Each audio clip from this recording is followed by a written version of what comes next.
말은 세상을 움직이고 말이 역사를 바꾼다. 서양 문명이 아시아의 거대한 해일처럼 밀려온 19세기 중반, 일본은 근대화를 성공적으로 이룬 서양 문명을 모방하고 흡수하기 위해 정치, 경제, 사회, 문화 전 영역에서 많은 노력을 기울였습니다. 특히 서양에서 온 생소한 개념과 전문 용어를 일본 국민에게 이해시키기 위해 서양의 단어를 일본어로 번역하는 데 많은 노력을 기울였습니다. 사회, 개인, 근대, 미, 연애, 존재, 의미조차 파악할 수 없었던 낯선 단어들, 이를 일본인이 이해할 수 있는 일본식 단어로 만들어 일본 국민에게 알렸습니다. 만약 이러한 번역 작업이 없었다면 서양 문명이 일방적으로 일본에 전파돼 일본은 큰 혼란에 빠졌을 것입니다.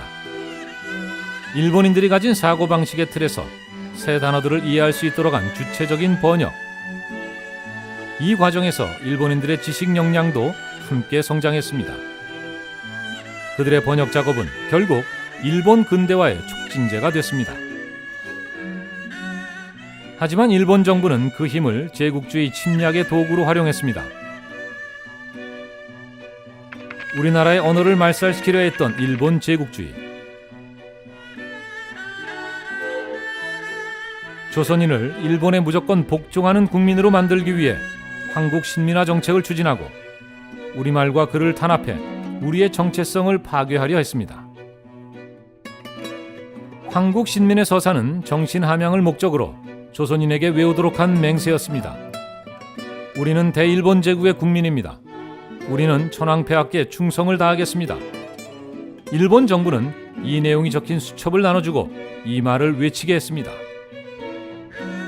1938년부터 조선어 교육 폐지를 시작하고 국어 상용에 관한 규정을 만들어 오직 일본어만 사용하도록 했습니다. 한국어로 말을 걸면 대답하지 못하게 하거나 성적에 반영하도록 조치하고 이름을 일본식으로 고치도록 강요했으며 이를 거부하면 학교와 직장 생활을 할 수 없게 했습니다. 우리말과 글을 세상에서 없애 우리 역사를 단절시키고 한민족의 정체성을 망가뜨려 한민족을 역사 속에서 지우려고 했습니다. 이러한 탄압에도 불구하고 한국어를 지키려는 노력은 계속됐습니다. 일본 제국주의로부터 우리말과 글을 지키는 데 생애를 바친 주시경 선생은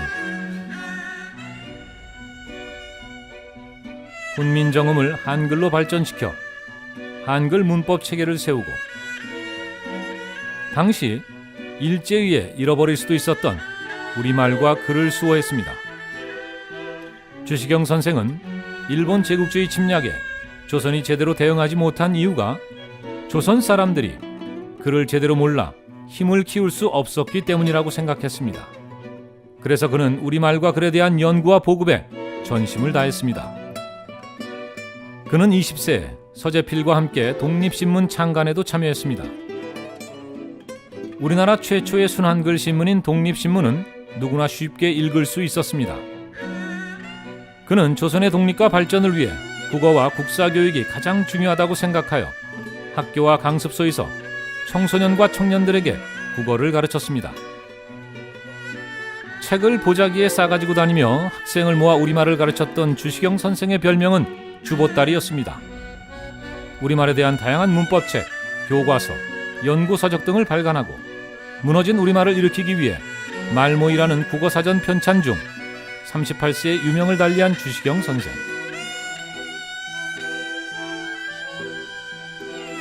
주시경 선생의 못다한 꿈을 이어받아 제자들이 조선어학회를 창립. 이들은 한글날을 만들고 다양한 한글 연구 성과물들을 출간해 우리말과 글을 지키고 널리 보급하는 데 앞장섰습니다. 이들이 편찬한 한글 맞춤법 통이라는 오늘날 한글 맞춤법의 초석이 되었습니다. 그들의 열정은 열매가 되어 당시 높았던 문맹률이 대대적으로 감소했습니다.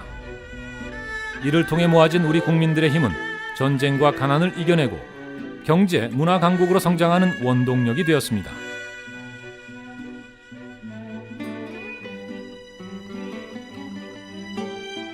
주시경 선생은 말했습니다. 말이 오르면 나라가 오르고 말이 내리면 나라도 내린다. 한 나라의 말은 그 나라 사람들의 창조적 정신활동으로 만들어진 것이기에 문화를 창조하는 데 기여할 수도 있고 한 나라를 무너뜨릴 수도 있습니다. 우리말과 글에 대한 관심과 열정이 대한민국의 미래를 바꿀 것입니다. 우리말과 글을 통해 대한민국을 변화시킬 반크의 5가지 전략을 소개합니다. 첫째, 곳곳에 뿌리내린 일본어투 용어를 우리말로 바꿔요. 국립국어원은 한국인의 일상 언어 생활에서 자주 쓰이는 일본어투 용어를 정리해 2005년 일본어투 용어 순화 자료집을 발간했습니다. 이 자료집에는 순화 대상 용어가 무려 1171개가 수록되어 있습니다. 망년회, 인꼬부부, 출산, 가라오케, 군화, 노가다. 광복 70주년이 지났지만 여전히 여러 분야에서 쓰이는 일본어의 잔재들. 일본 제국주의 잔재인 일본어가 우리 사회 곳곳에 방치되지 않도록 우리말로 고쳐 쓰기를 시작하고 주변 친구들에게 알려보면 어떨까요? 둘째, 전문 용어와 외래어를 알기 쉬운 한국어로 바꿔요. 과학기술과 정보통신의 발달로 전 세계에 등장한 새로운 용어들, 스트레처블 기술, 웨어러블, 3D 프린터, 모멘텀, 이러닝 등 이미 일상생활에 사용되고 있지만 주체적으로 우리말로 쓰기보다 외래어를 있는 그대로 받아들이고 있습니다. 이런 말들을 어떻게 우리말로 알기 쉽게 번역해 사용할 수 있을지 생각해 보세요.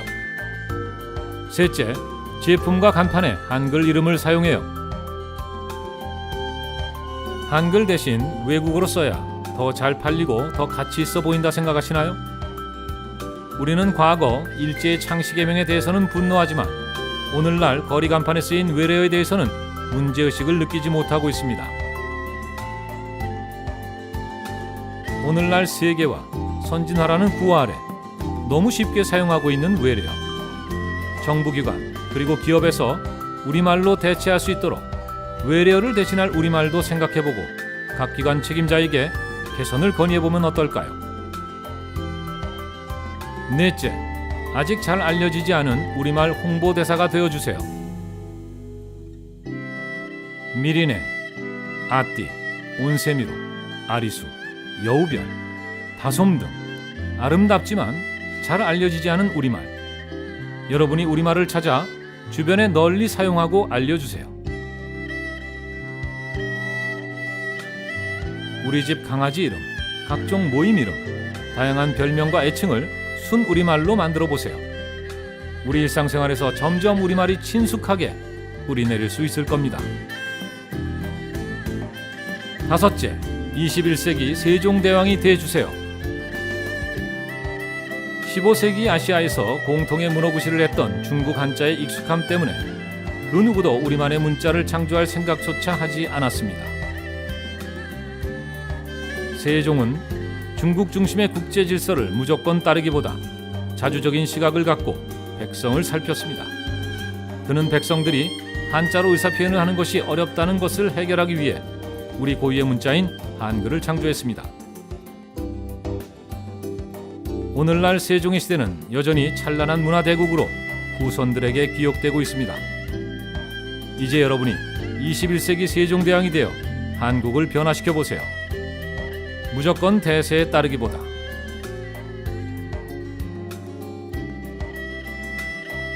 우리 실정에 맞게 우리 사회를 변화시킬 우리만의 좋은 생각들을 우리말로 제안해보세요. 우리나라가 문화대국으로 세계 속에 우뚝 설 힘도 그 위대한 성취를 다음 세대까지 물려줄 수 있는 힘도